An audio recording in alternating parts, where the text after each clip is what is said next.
নমস্কাৰ বন্ধুসকল মুদাম গোবিন্দ ৰাজখোৱা নেষ্টৰ বাস্তু এক্সপাৰ্ট নুমেৰলজিষ্ট।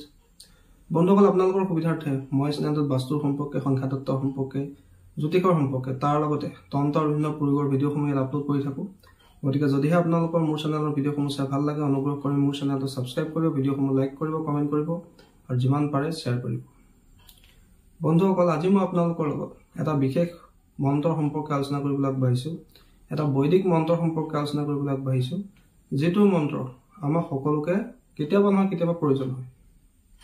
বন্ধুসকল, সেই মন্ত্ৰটো যেতিয়া আমি পূজা কৰিবলৈ বহোঁ বা যিকোনো ধৰণৰ ভাল কাম কৰিবলৈ লওঁ, সেই সময়ছোৱাত নিজৰ দেহৰ পবিত্ৰতা বৃদ্ধি কৰিবৰ কাৰণে, দেহৰ শুদ্ধি কৰিবৰ কাৰণে এই মন্ত্ৰটো ব্যৱহাৰ কৰা হয়।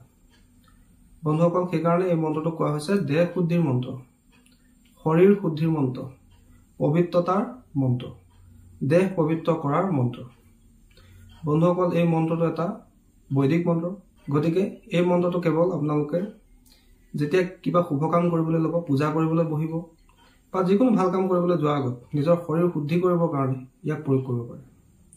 বন্ধুসকল, এই মন্ত্ৰটো প্ৰয়োগ কৰিবৰ কাৰণে প্ৰথমে আপোনালোকে ৩-৪টামান তুলসী পাত পানীত ৰাখিব লাগিব আৰু সেই তুলসী পাতৰ সহায়ত নিজৰ গাত ছটিয়াই ছটিয়াই এই মন্ত্ৰটো আপোনালোকে গাব লাগিব, জপ কৰিব লাগিব। তেতিয়া আপোনালোকৰ দেহৰ শুদ্ধি হ'ব। বন্ধুসকল, মন্ত্ৰটো মই আপোনালোকৰ স্ক্ৰীণত দি দিছোঁ। মন্ত্ৰটো এটা বৈদিক মন্ত্ৰ, গতিকে ইয়াৰ উচ্চাৰণৰ প্ৰতি আপোনালোকে ধ্যান ৰাখিব। মন্ত্ৰটো হৈছে বন্ধুসকল, নম অপবিত্ৰ পবিত্ৰ বা সৰ্বাৱস্থাং গতো হ পিবা যৎ স্মৰতে পুণ্ডৰীকাক্ষং হ বহিয়া অভ্যন্তৰ শুচিহ। বন্ধুসকল, মন্ত্ৰটো আকৌ এবাৰ পঢ়ি দিছোঁ। নম অপবিত্ৰ পবিত্ৰ বা সৰ্বাৱস্থাং গতো হ পিবা যৎ স্মৰতে পুণ্ডৰীকাক্ষং হ বহিয়া অভ্যন্তৰ শুচিহ। বন্ধুসকল, এইটো হৈছে দেহৰ শুদ্ধিৰ মন্ত্ৰ। আপোনালোকে যেতিয়া কোনো পূজাত বহিব বা যিকোনো শুভ কাম কৰিবলৈ ল'ব, নিজৰ শৰীৰৰ নিগেটিভিটি দূৰ কৰিবৰ কাৰণে, নিজৰ দেহৰ পবিত্ৰতা বৃদ্ধি কৰিবৰ কাৰণে, শৰীৰ শুদ্ধিৰ কাৰণে এই মন্ত্ৰটো আপোনালোকে প্ৰয়োগ কৰিব। আৰু প্ৰয়োগ কেনেকৈ কৰিব লাগে, এই মন্ত্ৰটো গাই গাই আপোনালোকে তুলসীৰ পানী অৰ্থাৎ তুলসী পাত ৩-৪টা আপোনালোকে কোনোবা এটা বাতিত পানীত তিয়াই ৰাখিব আৰু সেই তুলসী পাতৰ দ্বাৰা পানী আপোনালোকে গাত ছটিয়াই ছটিয়াই এই মন্ত্ৰটো জপ কৰিব। এই দেহ শুদ্ধিৰ মন্ত্ৰ ব্যৱহাৰ কৰাৰ পিছত আপোনালোকে এই প্ৰাৰ্থনাটো যদি গাব পাৰে তেন্তে অত্যন্ত ভাল। বন্ধুসকল, প্ৰাৰ্থনাটো হৈছে পাপু হং পাপু কৰ্ম হং পাপাত্মা পাপু সম্ভাৱনা ত্ৰাহি মাম পুণ্ডৰীকাক্ষং সৰ্ব পাপু হৰু হৰি। বন্ধুসকল, দেহ শুদ্ধিৰ মন্ত্ৰ প্ৰয়োগ কৰাৰ পিছত আপোনালোকে এই মন্ত্ৰটো ঈশ্বৰৰ প্ৰতি সম্পূৰ্ণ মনত ভক্তি ৰাখি আপোনালোকে একবাৰ উচ্চাৰণ কৰিব।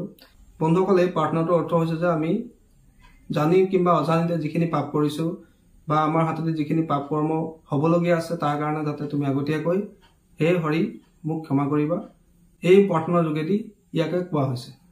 বন্ধুসকল, এই দুইটা বৈদিক মন্ত্ৰ পূজা পাৰ্বণত বিশেষকৈ বহাৰ আগত পুৰোহিতসকলে এই মন্ত্ৰটো প্ৰয়োগ কৰে।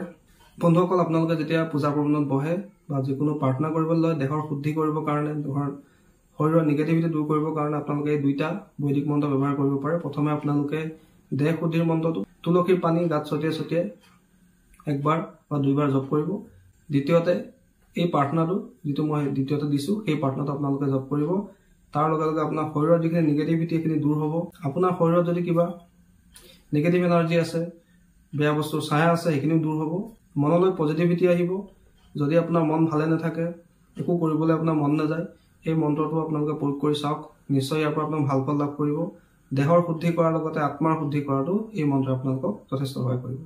বন্ধুসকল, আশা কৰিছোঁ আজি আপোনালোকৰ এই দেহ শুদ্ধিৰ মন্ত্ৰ সম্পৰ্কে জানি ভাল লাগিলে। যদি ভাল লাগিলে অনুগ্ৰহ কৰি ভিডিঅ'টো লাইক কৰি দিব, কমেণ্ট কৰিব আৰু এই ধৰণৰ ভিডিঅ'সমূহ চাই থাকিবৰ কাৰণে অনুগ্ৰহ কৰি মোৰ চেনেলটো ছাবস্ক্ৰাইব কৰি কাষতে থকা বেল আইকনটো ক্লিক কৰিব, যাতে মই ভিডিঅ' আপলোড কৰাৰ লগে লগে তাৰ নটিফিকেশ্যন আপোনালোকে লাভ কৰে। ধন্যবাদ।